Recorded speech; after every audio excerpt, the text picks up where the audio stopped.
maybe graph it. Okay, cool. So to do number 20 in 2.3, I have to remember how piecewise functions work. So first things first, they told me g of x is this scary thing in squiggly brackets, which is apparently -1 for x is smaller than 0, and x cubed for x is bigger than 0.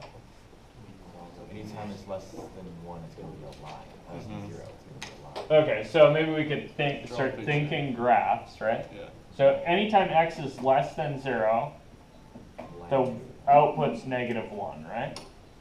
So open dot at 0, and then heading off at a height of -1. Cool? So that's the left-hand side. Okay, good. How about what's x cubed look like for x is bigger than 0? Start at the origin. Okay, so you start at the origin, and you do half of x cubed, right? So this thing. Nice.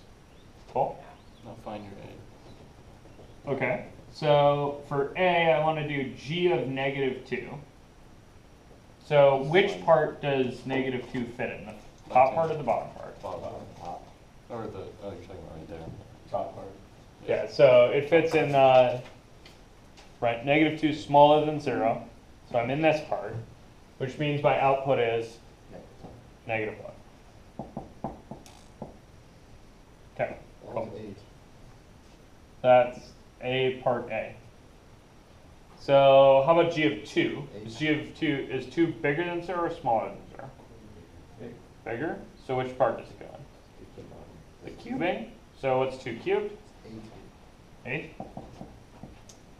Okay. How about 0? That would be 0. Yeah, so 0 goes in the x is bigger than or equal to 0 part, right? And so I should be cubing it, and 0 cubed is 0. Cool.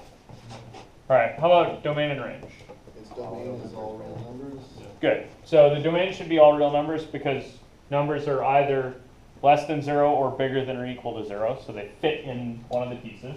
Its range is all real numbers above or equal to 0, including -1. Its range is everything Yeah, above kind of. 0 Not and included. -1. Okay, Nothing so else. I need -1, Does it right? include -1? Yes, because you got points on the line Ah. -1. So I have just this single value -1, right? Yeah. That's from the left-hand side of this thing. And also, 0. Everything is all real numbers is 0. close bracket at 0 going To infinity. up to infinity, Bracket C. open. Cool. That's kind of a weird one, right? Yeah. Usually I use this thing to add intervals, not lists and intervals. It still works. Cool. Why'd you use those brackets around -1 instead of the parentheses around?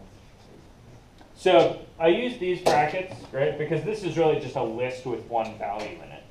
A different thing you could do, so another option, is you could do a closed bracket, -1, comma, -1, also with a closed bracket.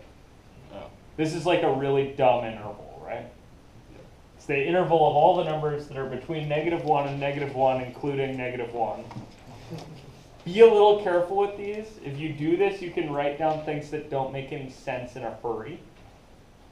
By doing something really stupid, like saying the closed interval from -1 to -1 Got it. Yeah. 'cause with an one's open parenthesis on the right-hand side. saying one's included but not included. Yeah, this is like contradiction in terms, right? Yeah. You guys see that? So don't write down things that don't make any sense. Cool. That's why I would prefer, if you want to list one thing, to just bracket it.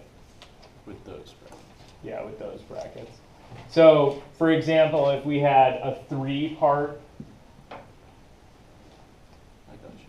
so like say if I had h of x is 1, 0, and -1, and there are like times that this happens, right? The range on this thing would be what? Yeah, you want to really list 1, 0, and -1, right? So you need the braces to say this thing is a Braces. list. I like that. Let's go with that. Yeah. Okay.